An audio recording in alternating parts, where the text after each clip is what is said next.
2 दिवसांआधी सोनिया गांधींनी ममता बॅनर्जींना विलीनीकरणाचा प्रस्ताव दिला आणि त्यानंतर आता शरद पवारांनीच काँग्रेसमध्ये विलीनीकरणासाठी प्रस्ताव दिल्याची माहिती आहे। 2029 मध्ये मोदींना आव्हान देण्यासाठी विरोधकांची विलीनीकरणाची रणनीती आहे का? पाहूयात एक रिपोर्ट। राष्ट्रवादीचं पवार साहेबांचा प्रस्ताव ऑलरेडी त्यांनी पहिले दिलेला होता। त्यांनी या सगळ्यासाठी पुढाकार घेऊन एक मजबूत राष्ट्रीय काँग्रेस पक्ष पुन्हा नव्याने उभा केला तर आमच्यासारखे जे प्रादेशिक पक्ष आहेत त्यांनाही बळ मिळेल। पवारांच्या राष्ट्रवादीने काँग्रेसमध्ये विलीनीकरणाचा प्रस्ताव दिला हे खुद्द पटोले यांनी सांगितलं आणि दिल्ली हायकमांडच्या स्तरावर विलीनीकरणाचे प्रयत्न सुरू झाले आहेत। सूत्रांकडून मिळालेल्या माहितीनुसार शरद पवारांच्या राष्ट्रवादीनेच काँग्रेसला विलीनीकरणाचा प्रस्ताव दिला। याच प्रस्तावावरून दिल्लीमधल्या नेत्यांकडून राज्यातल्या काँग्रेस नेत्यांचं मत जाणून घेतलं जात आहे। 15 ऑगस्ट पर्यंत पवारांच्या राष्ट्रवादीच्या विलीनीकरणावर अंतिम निर्णय घेतला जाईल अशी माहिती आहे।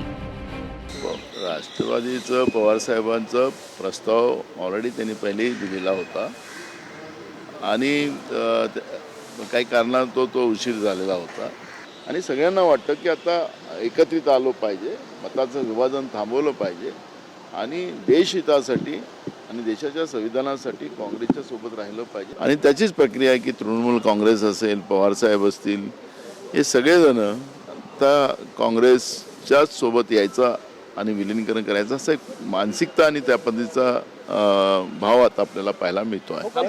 या विलीनीकरणाबद्दल बेगानी शादी में अब्दुल्ला दिवाना अशा पद्धतीनं जो काँग्रेसचाही नाही, जो राष्ट्रवादीचाही नाही, तो व्यक्ती बोलतो आणि मग तुम्ही सगळे विलीनीकरणावर चर्चा सुरू करता। पण हरकत नाही, पहिल्यांदा तर मी सांगतो की हे जे काही पक्ष तुम्हाला दिसत आहेत या पक्षांचे नेते एवढे हुशार आहेत की बुडत्या बोटीमध्ये कोणी पाय ठेवणार नाही। काँग्रेस हे बुडतं जहाज आहे, त्यामुळे त्या बुडत्या जहाजामध्ये पाय ठेवतील अशी मला शक्यता वाटत नाही। शरद पवार हे मूळचे काँग्रेसीच आहेत। 1958 मध्ये युवक काँग्रेसच्या माध्यमातून पवारांचं राजकारण सुरू झालं, पण शरद पवारांच्याही राजकीय कारकिर्दीला बंडाची किनार आहे। 1978 मध्ये वसंतराव पाटलांच्या मंत्रिमंडळातून बाहेर पडत काँग्रेसचीच त्यांनी फारकत घेतली आणि पुलोदचा प्रयोग करून पहिल्यांदा मुख्यमंत्री झाले। 1987 मध्ये तत्कालीन पंतप्रधान राजीव गांधींच्या आग्रहावरून शरद पवार पुन्हा एकदा काँग्रेसमध्ये आली। 1999 मध्ये पुन्हा परदेशी नेतृत्वाच्या मुद्द्यावरून सोनिया गांधींना त्यांनी विरोध केला आणि राष्ट्रवादी काँग्रेसची स्थापना केली। त्यानंतर अवघ्या काही महिन्यातच 1999 मध्येच शिवसेना भाजपला सत्तेपासून दूर ठेवण्यासाठी पुन्हा काँग्रेसशी शरद पवारांच्या राष्ट्रवादीनं हातमिळवणी करत आघाडीचं सरकार स्थापन केलं। मात्र जुलै 2023 मध्ये दिवंगत अजित पवारांनीच काका शरद पवारांच्या विरोधात बंड केलं आणि भाजपसोबत सत्ता स्थापन करून राष्ट्रवादीवर दावा केला। दादांच्या राष्ट्रवादीची कमान आता सुनेत्रा पवारांच्या हाती आहे आणि दोन्ही राष्ट्रवादीच्या विलीनीकरणाचा मुद्दा पूर्णपणे संपलेला आहे। त्यामुळे भविष्यातील राजकीय समीकरण लक्षात घेऊन शरद पवारांनी काँग्रेसला विलीनीकरणाचा प्रस्ताव दिल्याची चर्चा आहे। मी इतकंच म्हणालो, जर असं होणार असेल तर ज्येष्ठ नेते शरद पवार यांनी त्यात पुढाकार घेतला पाहिजे। ते महत्त्वाचे नेते आहेत, त्यांची विचारधारा ही जन्मतःच काँग्रेसपासून आहे।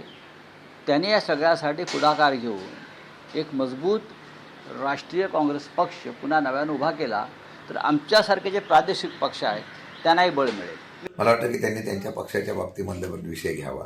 आमच्या पक्षाच्या बाबतीत अशी कुठल्याच प्रकारची चर्चा झालेली नाही विलीनीकरणाची। उलट परवाच्या दिवशी दिल्लीमध्ये झालेल्या महाविकास इंडिया आघाडीच्या बैठकीमध्ये आदरणीय सुप्रियाताई त्यामध्ये आमच्या पक्षाचं प्रतिनिधित्व म्हणून त्या ठिकाणी उपस्थित राहिला। संजय राऊत म्हणतात त्याप्रमाणे वस्तुस्थिती आहे की इंडिया आघाडीला एकत्रित करण्यासाठी पवारसाहेबांनी पुढाकार घ्यावा आणि पवारसाहेबांनी त्याचं वक्तृत्व पण केलेलं आहे। सगळे एकत्र येऊन एक भविष्यामध्ये मजबूत अशी विरोधकांची फळी उभी करण्याच्या बाबतीत मला निर्णय घेतला आहे। शरद पवार यांनी पुढाकार घेऊन काँग्रेसला देशपातळीवर मजबूत करावं असं संजय राऊत म्हणतायत। या वक्तव्याला नुकत्याच दिल्लीमध्ये झालेल्या इंडिया आघाडीच्या बैठकीचा आधार आहे. ज्या पद्धतीनं पवारांच्या राष्ट्रवादीचं विलिनीकरण काँग्रेसमध्ये करण्याबद्दल बोललं जातंय, तसाच प्रस्ताव खुद्द सोनिया गांधींनी ममता दिदी यांना सुद्धा दिला. त्यासाठी दिदींना काँग्रेसच्या राष्ट्रीय उपाध्यक्षपदाची ऑफर आहे. कारण बंगालच्या निवडणुकीनंतर 80 पैकी 60हून अधिक आमदारांनी वेगळा गट स्थापन केल्यामुळे तृणमूल काँग्रेसमध्ये फूट पडली. त्यातच 19 खासदारांनी सुद्धा लोकसभा अध्यक्षांना एनडीएला पाठिंबा देण्याचं पत्र दिलंय. म्हणजेच जे शरद पवारांचं झालं तेच ममता बॅनर्जी यांच्या सोबत होतंय. मूळ पक्षाची कमांड दोघांच्याही हातून निसटली. त्यामुळे दोघांसमोर विलिनीकरण करून आपापल्या राज्यामध्ये काँग्रेसच्या माध्यमातून मजबूतीनं उभं राहण्यासाठी हालचाली सुरू आहेत. पण जेवढे विरोधक एकत्र येतील तेवढी राजकीय जागा आमच्यासाठी तयार होईल, असं मुख्यमंत्री फडणवीसांचं म्हणणं आहे. राजकारणात हायपोथेटिकल बोलायचं नसतं, पण मी तुम्हाला सांगतो, कोणी पाय ठेवला तर त्याचा आम्हाला फायदा आहे, आम्हाला नुकसान नाही. याचं कारण आम्हाला अधिकची पॉलिटिकल स्पेस ही त्याच्यामुळे उपलब्ध होते. जेवढं विरोधी पक्षाचं कन्सॉलिडेशन होईल तेवढी अतिरिक्त राजकीय स्पेस ही भारतीय जनता पक्षाला प्राप्त होणार आहे. त्यामुळे आमचं याच्यावर कुठली आमची प्रतिक्रिया नाही. आम्ही फक्त बघतो, वेट अँड वॉच.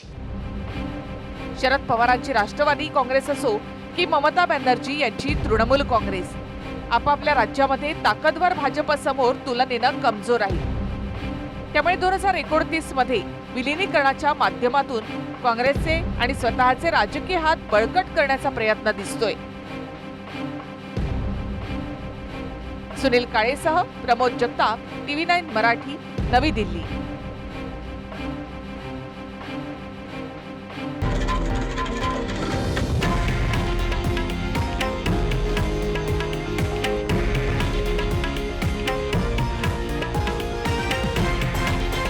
हे आहे देशातील नंबर 1 न्यूज नेटवर्क आणि आपण पाहत आहात TV9 मराठी, एकमेव.